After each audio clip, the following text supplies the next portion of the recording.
Nice to see you here. Uh,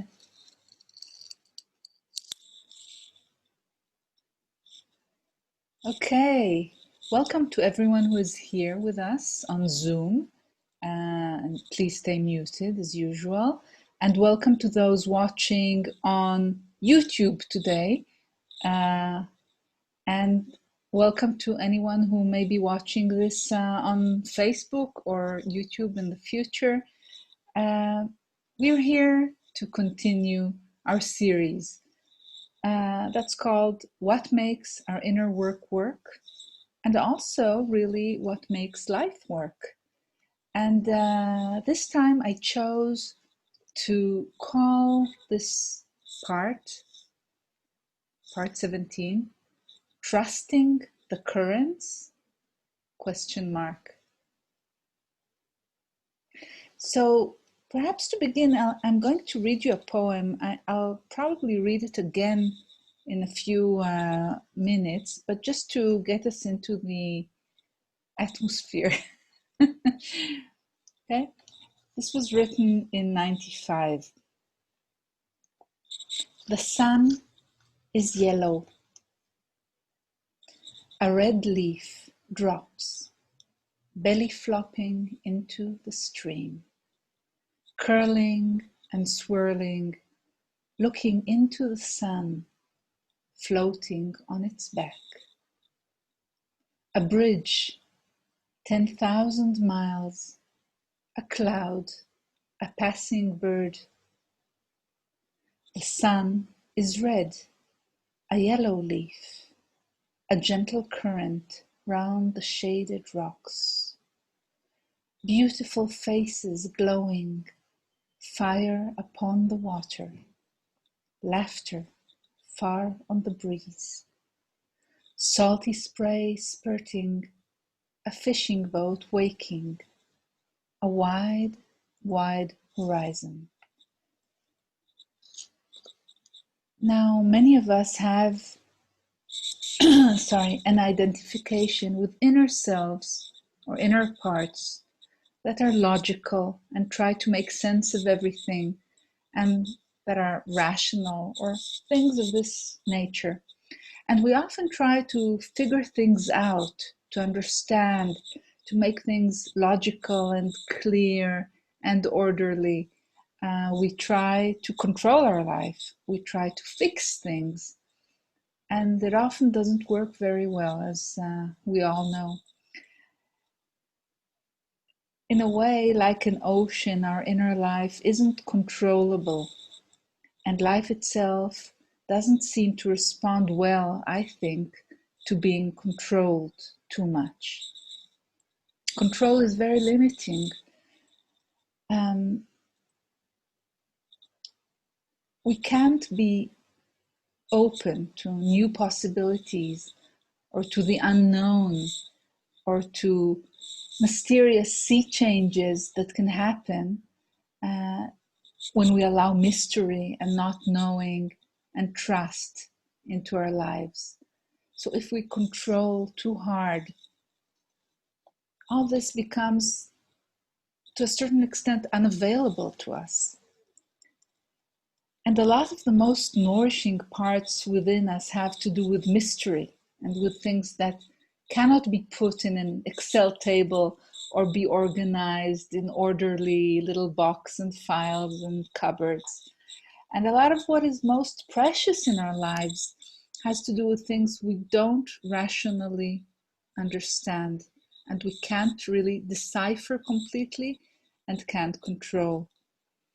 And in this spirit, I chose this poem today that was written in 1995, 25 years or so ago.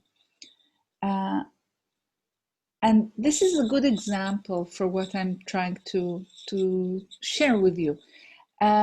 Because the poem just came to me suddenly. It's a very old poem. I don't think about it every day, naturally. But I suddenly recalled it and went looking for it. And I said, maybe it's something to, that can be useful to, as a beginning, to talk about I didn't really know what I was going to talk about, but I trusted. Okay, I trusted in the ocean currents, I could say, that it would work out, and that things would, how would I say, arise naturally, flow naturally, as in the way they seem to be doing in this old poem. And I'll read it again because I know it's very difficult to get a poem from just one, from hearing it once. So here goes again. The sun is yellow.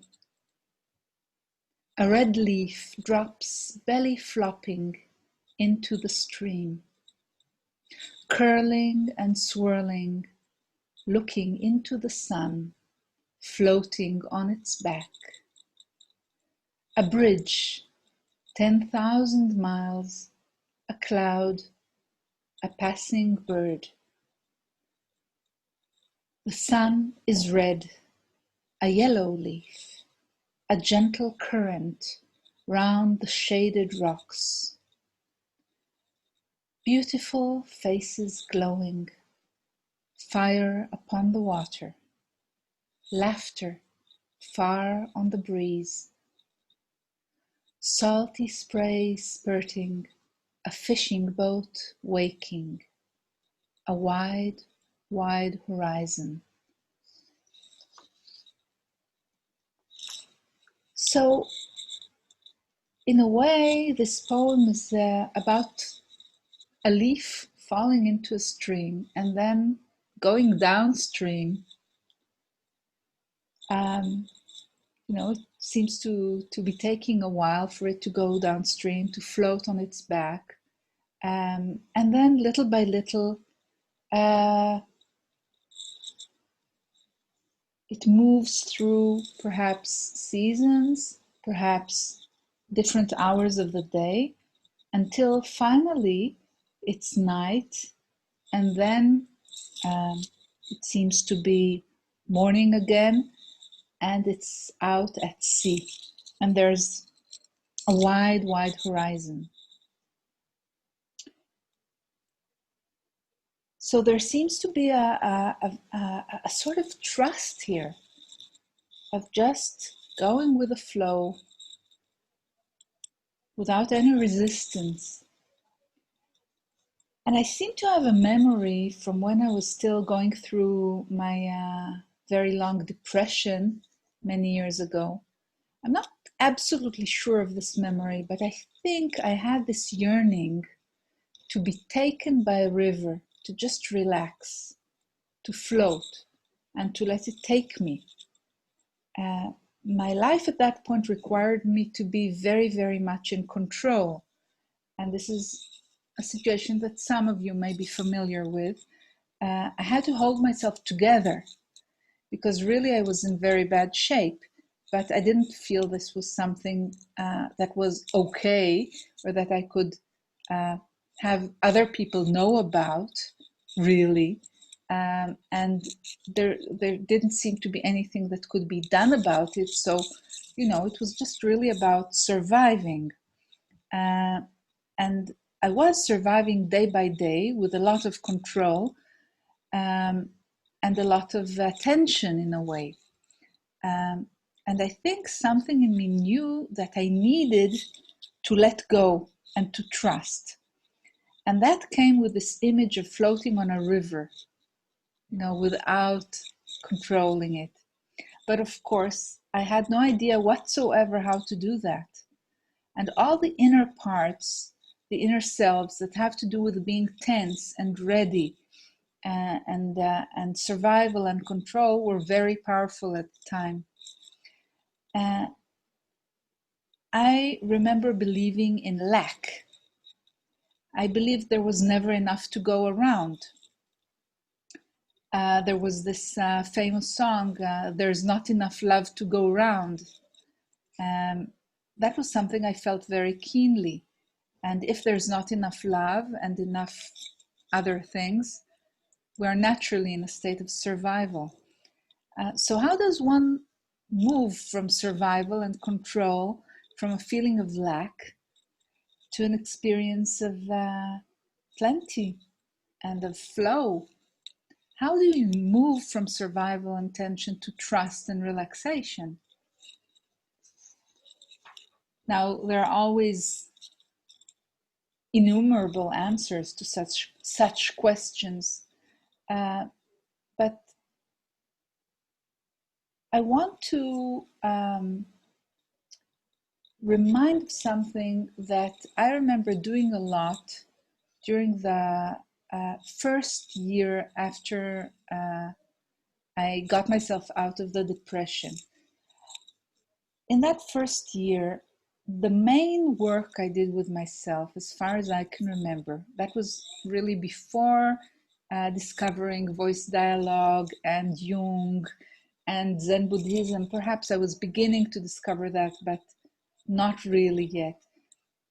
The main thing that helped me was giving a lot of attention to my body, actually, to moving, to being very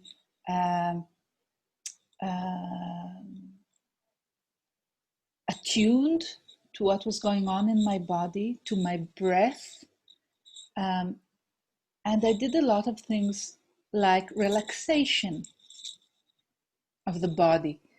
I remember walking a lot and paying attention, being very mindful, as somebody wrote right now in the chat, mindful of what I was feeling, and trying to be very, very relaxed as I was walking around. That was, only part of what I was doing, but it was an important part. And I think one of the important things about that is that when you learn to relax your body, for example, usually it feels very good. And I think it, amongst other things, it taught me how I could help myself feel very calm and present and enjoy my body and my life and the experience of living, not through control, which for me never worked anyway, but through letting go and just paying attention, being mindful to what was going on. And I think this is helpful for many, many people. It also gives a lot of trust and hope, because you learn through it that you have a kind of different type of control that can help you feel good, at least for some time. So this is one thing I can recommend to anyone who this might be relevant to. Another thing, of course, from my point of view, is understanding which parts inside us are controlling our survival mechanism, and instead of trying to push these parts away, what I recommend and what always worked for me and for my students is actually to figure out who these parts inside me are, what character they have, what is the reason they're trying to control me so much, things like that, and embracing them. Embracing them doesn't mean allowing them to run my life. The opposite is true. All these parts always really crave recognition. They want to be known. It's very rare that they don't. There are always unusual things in life, but it's very, very common that they do want to be known. They want to be honored and respected. They want to be listened to, and they want to be taken into consideration. Okay? So when we do that, usually this kind of embracing them makes us, instead of being in a way under their thumb and being controlled by them, it makes us free of them to some extent. Now, this takes time, takes work, but there are really good ways of doing this. For example, voice dialogue, which I mention once in a while. And I want to suggest a little, how would I call it, a little exercise we can do together. Let's imagine that each one of us is a pilot in a plane, and we're flying manually. Okay, so you're flying manually. You have your hand on the stick, okay? Now, or whatever it is that pilots use, okay?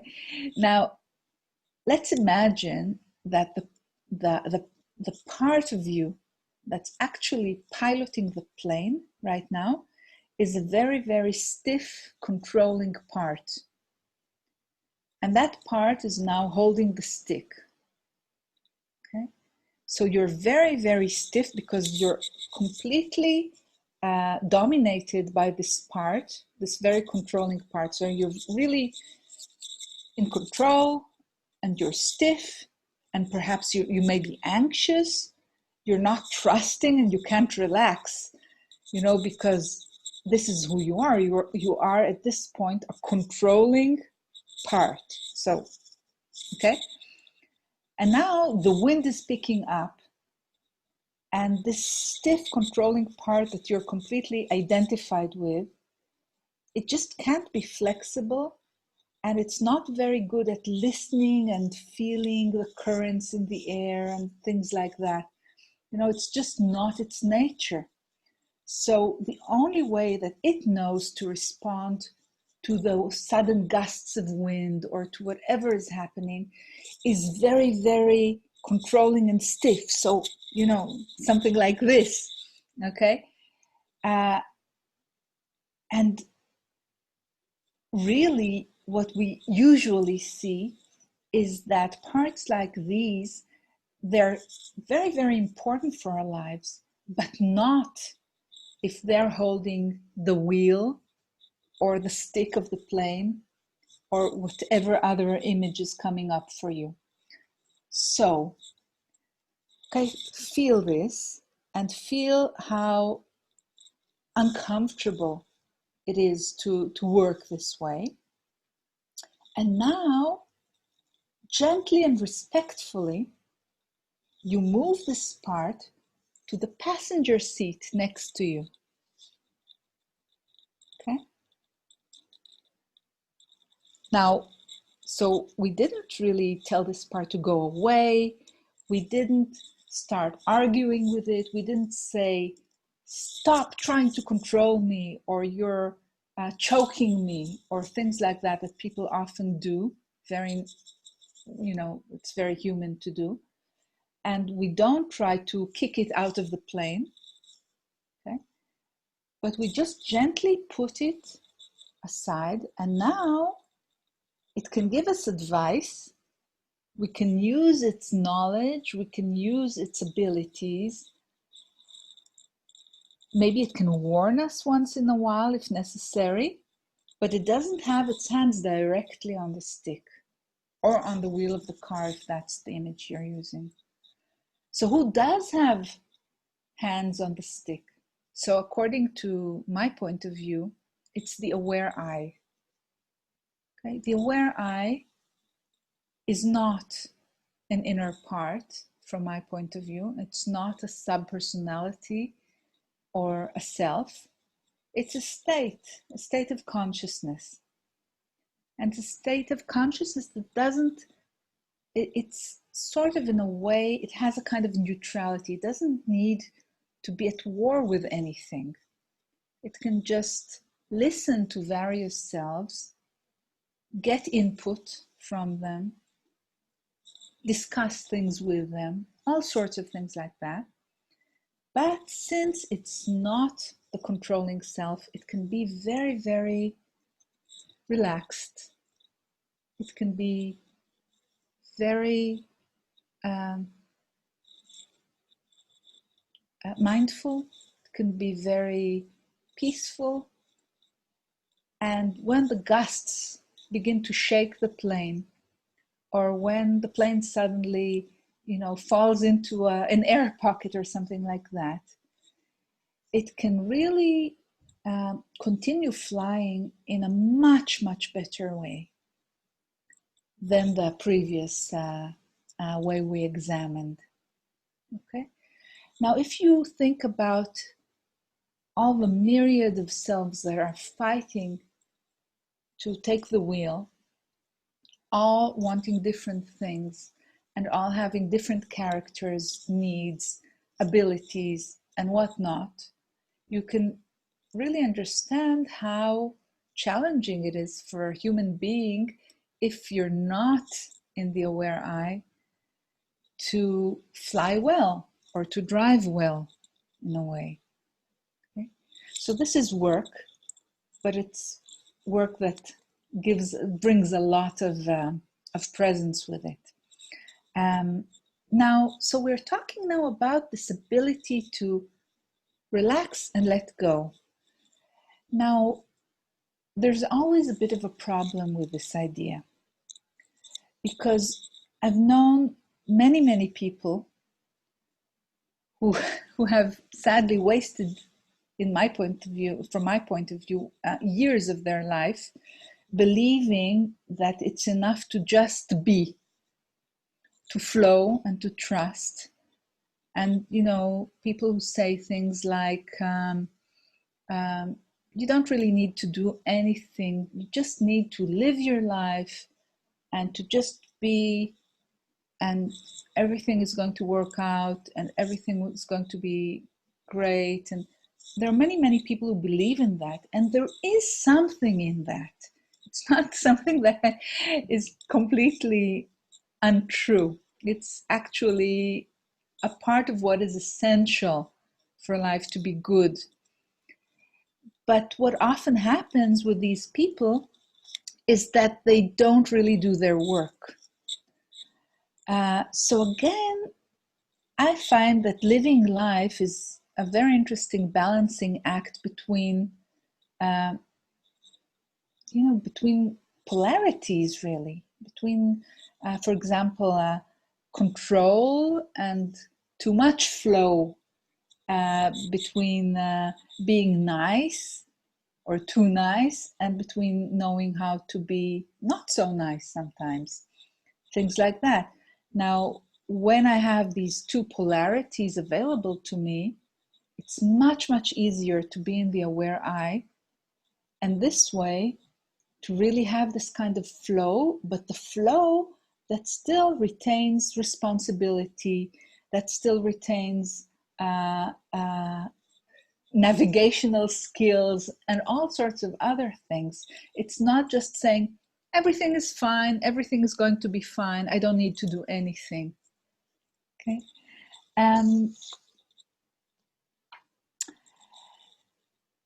We'll stop here for a second and we'll be back in a moment.